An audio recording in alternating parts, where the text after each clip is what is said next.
Hey guys, I'm going to do a little review for you for your quiz tomorrow.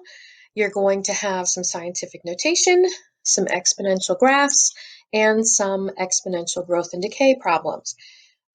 It's not going to be that long of a quiz, and it is on Desmos, and we're all going to sit together and do it as a class, and then if you have a question, I can answer you while we're taking it. I think that will be a better setup than the exit slip. So first, I'm going to do some examples. You only had to do the odds, so let me see if I can get this to work. Do this,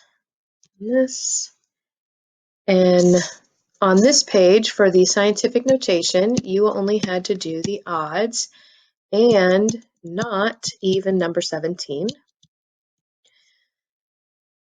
And I'm going to go ahead and do a couple of these. So like number 2. To change it into scientific notation, that means it needs the times 10 to the exponent. And this number has to be a single digit before the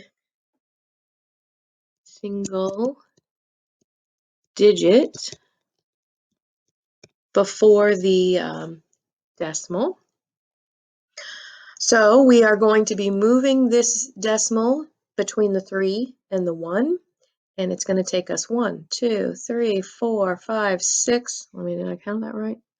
1, 2, 3, 4, 5, 7. 7 places. Took us 7 places to get there.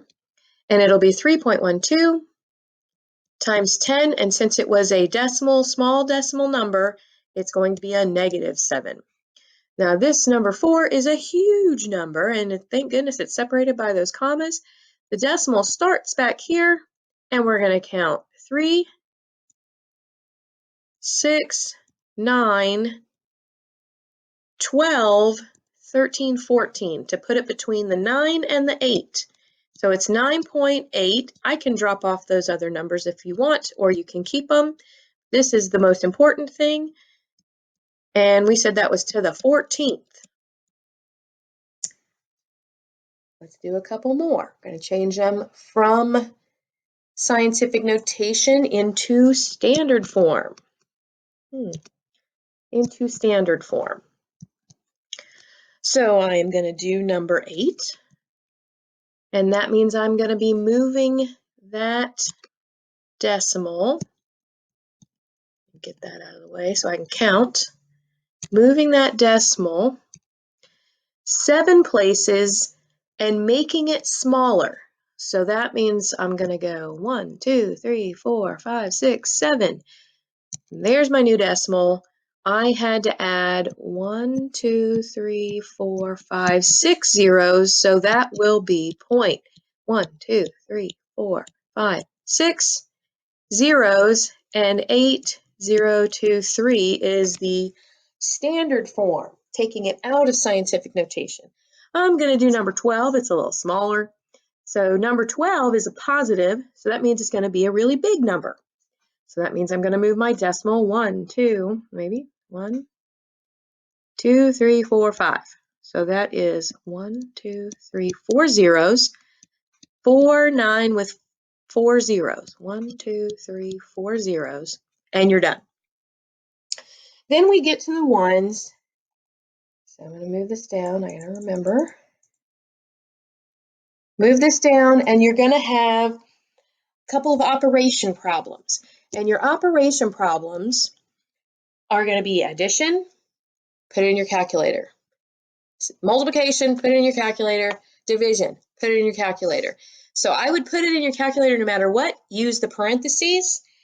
And when you put this in your calculator, I'm going to go ahead and do number 15. So let's do this. Number 15, and I covered that up, but that's okay. So it's 8.8 times 10 to the 8th in parentheses times 3.5, and I'm going to put a couple of these, like I said, I'm going to put a couple of these on Desmos in another video just to get you guys used to using it, and you get, if you put it in your calculator, it should give you the number right away. So you can either multiply these two numbers and you would get 30.8 times 10 to the negative fifth. Let me make sure that's right. Yeah, that should be right. 8.8 times 3.5. Yeah, that's right. And when you add these two together, that's why you get this. But this is not scientific notation. So if you don't have a calculator that's going to give you scientific notation, you have to fix it. And that's why I wanted to show you this one. So the decimal needs to go here. And that means it was a big number and we're making it smaller.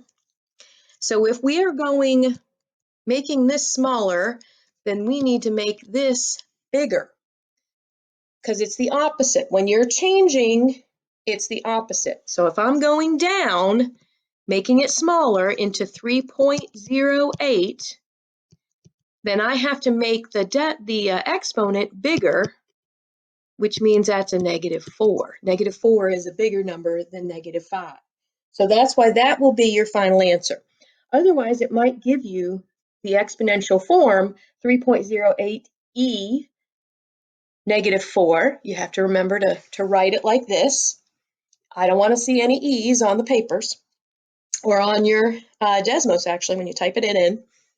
Number 16, I am also going to do. And I think that one actually comes out nicely, because when you multiply these two numbers, you get 9.72.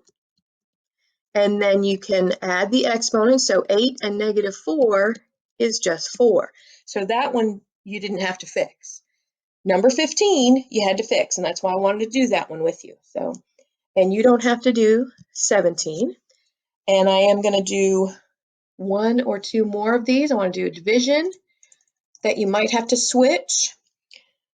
So like number 23, which is one of your homework problems. Okay. When you divide 2.376 divided by 7.2, you get 0.33. That's not scientific notation. We're going to have to fix that one. And then you subtract the exponents, -4 minus -8. Do not say -12. -4 minus -8 is 4.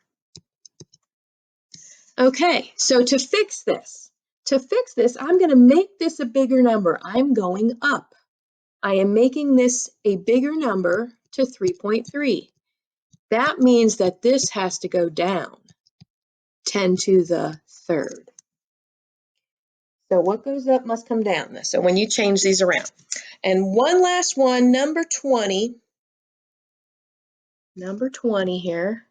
When I divide 4.8 by 3, I get 1.6. 1.6, you can see that. Okay, times 10, and again, it's 4 minus -5, that's 9. And so you're done. Now I'm going to move on to the graphing. So for your graphing page, I am going to do numbers 5 and 6. You have graphing calculators, you will have Desmos, so no matter what, you should be able to graph these. And so for number 5, and I'm not even going to make you make a table for these. You can just graph them, but I do want to see points. So like this one, oh, I'll do this again. This right here, that is a point. I don't know why it doesn't like me to do that. There, I have to make little lines. They don't like circles. So there is a point, and then if I plugged in 2, I would get 6 because 2 squared is 4, minus 1 is 3, times 2 is 6, so 2, 6. Right there's a point. And then one more on the other side of 0 to give us a good view of the graph. I'm going to plug in 1 because 2 minus 1 is 1, and then times 2 is 2. So I'm, oh, that's 1. I'm at negative 1, so I'll go ahead and put that one in. But negative 1 is a half minus 1. So let me show you that one. I'll show you over here. 2 times 2 to the negative 1 minus 1. And this is a half, so that's 2 times 1/2 minus 1. And so you can put this in your calculator and look at your table and get the numbers, but I'm just showing you some of the math. So 2 times negative 1/2, so that's negative 1. So if I put in negative 1, it's negative 1, negative 1. So there's our other number. And so your graph looks like this. You are going to have to get a good graph. But then you have to tell me, and so I'm going to go back up here to the top to make sure that I tell you guys this.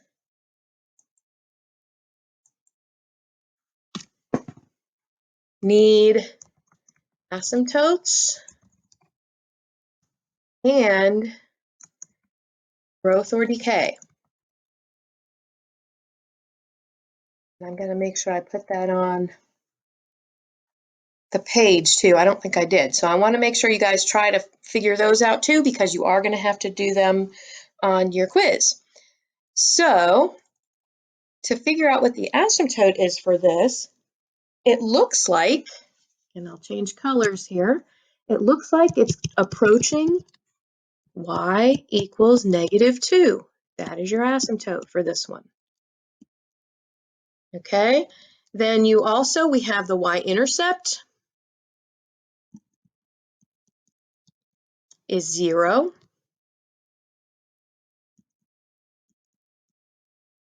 Then we also need the domain and range. Domain for all of these is all reals. The range is basically the same thing as the asymptote, but it's greater than -2. That's the range. And it's a growth. So we are going to be stating like 5 things for these graphs, just like you did with the homework, which it looked like you did very well with. And I am actually going to go ahead and do one more of these. I'm going to do number 6. So these are 2 you don't have to do.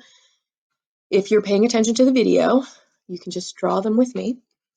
And my y-intercept is going to be down at -1, right here.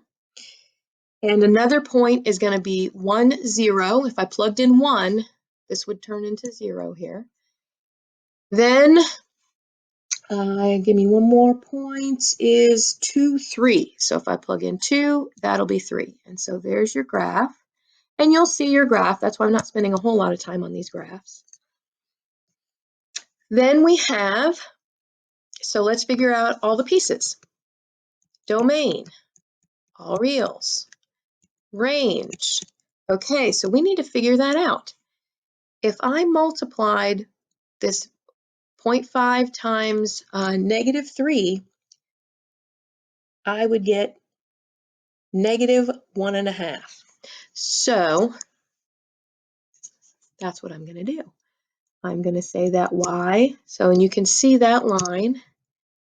So you can see it approaching that line too. And don't forget, when you're looking at the table, if you're using a graphing calculator, it's going to be where x is 0. So y is greater than -1.5. And since that is the case, we know that the y-intercept, well, that the asymptote is y equals -1.5. And then we already looked and found that the intercept was at -1. And it's another growth.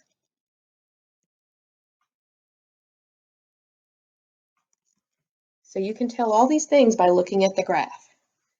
And I'm going to show you on the actual Desmos app, so you can look at that. All right, our last section will be a couple of, oh, and you only had to do 1 through 6 on that section.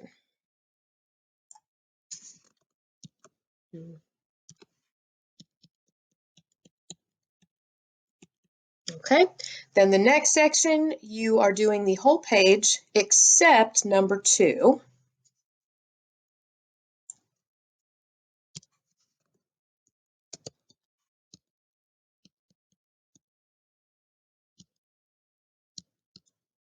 Okay, so, and I was going to do 2 of these, so you really only have to do a couple of them.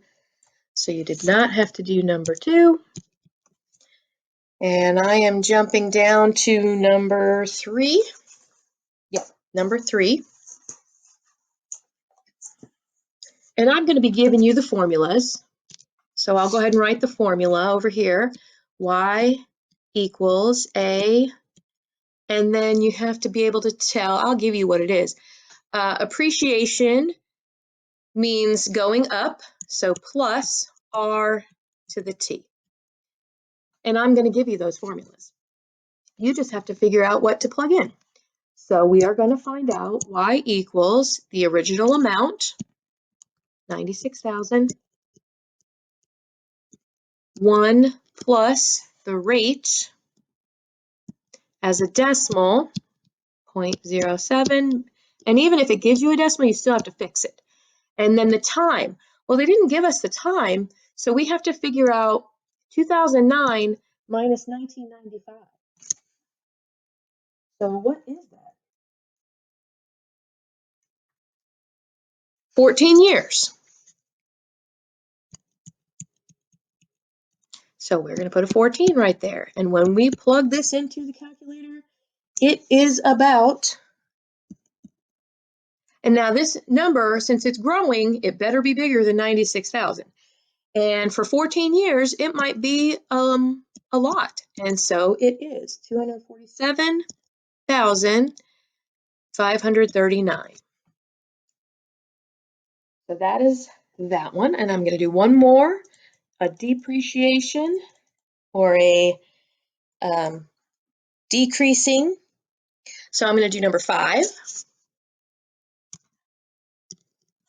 And for this one, it's going to be the same formula, except, so we have a starting amount, and it's going to be minus the rate. And this one is weeks. And since it's all weeks, we're still going to use the t.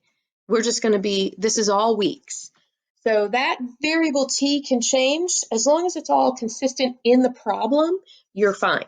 Majority of the time, it's going to be years, especially with money. But in this case, we're going to figure out, we're going to use it as weeks. So we are going to put in his starting amount. He saved $500. That's his starting amount. He plans to spend 10%, so 0.10 minus 0.10, because that's what he's going to spend, and each week for 15 weeks. So when we plug this in, and I'm going to make sure, just in case, 500 times 1 minus 0.1 raised to the 15. Yep, it came out right on my calculator, so we must have done it right. And that is $102.95 is how much he's going to have left after 15 weeks. So there you go. If you guys have any more questions, let me. All right, here we are again, and we are going to see a couple of things that might help you on your quiz tomorrow using the Desmos app and the Desmos calculator that is attached to it. If you have your graphing calculator, you are also free to use that. If you're more comfortable with that, that is perfectly fine. So on the pages, it will be giving you just a screen similar to this section right here. And on some of the pages where I'm asking you to graph, it will give you the graph as well. So first I'll do a scientific notation where you don't need the graph.